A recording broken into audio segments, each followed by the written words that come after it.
बस्तर की आवाज को अब संसद में बुलंद करने वाले हैं। हमारे साथ बातचीत करने के लिए नवनिर्वाचित सांसद हैं बस्तर के महेश कश्यप जी, उनसे बातचीत करते हैं। आखिरकार आपने दादी को हरा ही दिया। जी, बस्तर के आदरणीय देश के यशस्वी प्रधानमंत्री मोदी जी की गारंटी का परिणाम है। हमारे बस्तर के जागरूक मतदाताओं का जागरूकता का परिणाम है और हमारे भारतीय जनता पार्टी के ज्येष्ठ देवतुल्य कार्यकर्ता का सक्रियता और उनके परिश्रम का परिणाम है कि डॉक्टर कवासी लखमा दादी को लोकसभा चुनाव में हमने बुरी तरह से हराया है और खासकर उनके विधानसभा क्षेत्र से भी वो पहली बार उनको हार का सामना करना पड़ा, इसीलिए वो हॉस्पिटल भी चले गए। ये दादी को हराने के पीछे क्या मानते हैं? क्या उनके जो विवादित बयान थे उसके कारण वो हारे? देखिए, दादी अपने आप को जो सर्वे सर्वा और अजय नेता बताने वाले, क्योंकि लोगों को अभी तक समझ नहीं आ रहा था कि दादी क्या है, क्योंकि दादी के कारण हमारे बहुत सारे बस्तर के छत्तीसगढ़ के बड़े नेताओं का शहादत होना पड़ा जिरम कांड में, और वहाँ से मोटरसाइकिल लेके भागता और उसी नक्सल प्रभावित क्षेत्र चुनाव जीतता रहा। और आज नक्सल समस्या का अगर कोई जिम्मेदार है तो दादी जैसे लोग हैं, जिसके चलते रोड, सड़क, बिजली, पानी, मूलभूत सुविधाओं से वहाँ के लोग वंचित होना पड़ रहा है।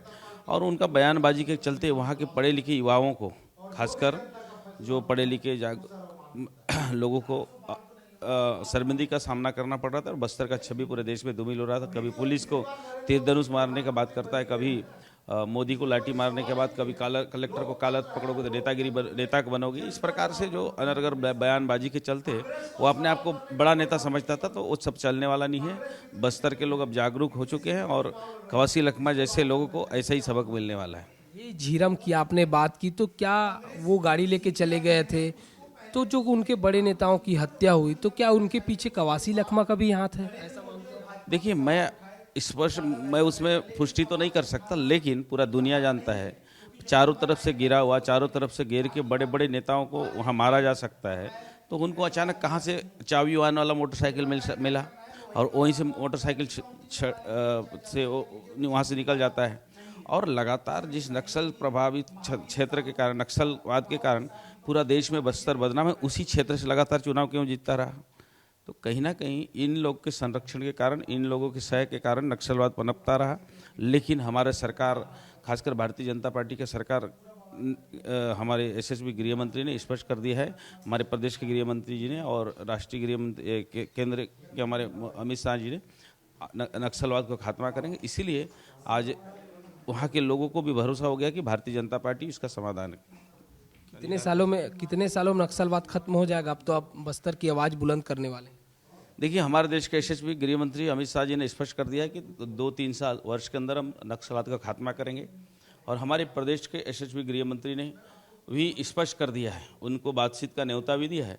अगर वो बातचीत को तैयार है तो उसका भी कोई हल निकाल सकते हैं आपसी बातचीत के माध्यम से, लेकिन अगर नहीं मानते तो साम दाम दंड भेद का नीति अपनाएंगे और खात्मा करेंगे। प्राथमिकताएं क्या रहने वाली है आपकी?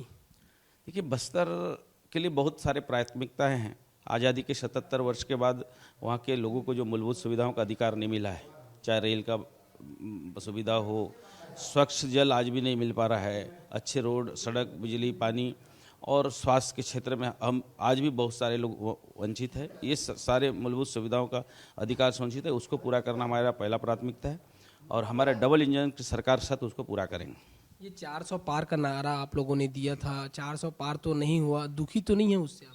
नहीं, कोई दुखी नहीं है। हमारी सरकार बनने जा रही है और बनेगी, क्योंकि कांग्रेस पार्टी और जितने भी देश के जो राजनीतिक पार्टियां हैं, खासकर IND गठबंधन के जो घटक दल हैं, ये लोग देश के लोगों को भ्रमित करने का भरसक प्रयास किए।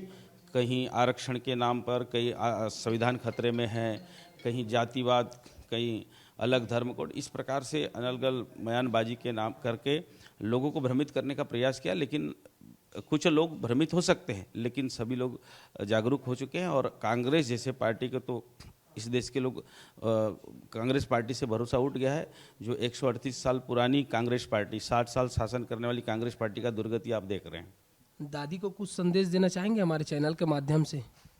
दादी को अब उनका समय आ गया है, वो संन्यास लेके घर में आराम करना चाहिए, क्योंकि वहाँ के लोगों ने उनके क्षेत्र से नकार दिया है। इसलिए दादी को राजनीति से अब बहुत हो गया। लोगों को, बस्तर के लोगों को मूर्ख बनाना और बस्तर को बर्बाद करने में जितना उन लोगों का अभी तक हाथ रहा है, अब उनको उनका नेतागिरी चलने वाला नहीं है। बहुत शुक्रिया। तो आपने सुना, बस्तर के सांसद हैं महेश कश्यप, कह रहे हैं कि अब दादी को संन्यास ले लेना चाहिए। कैमरा पर्सन किशोर के साथ खोमन साहू, विस्तार न्यूज, रायपुर।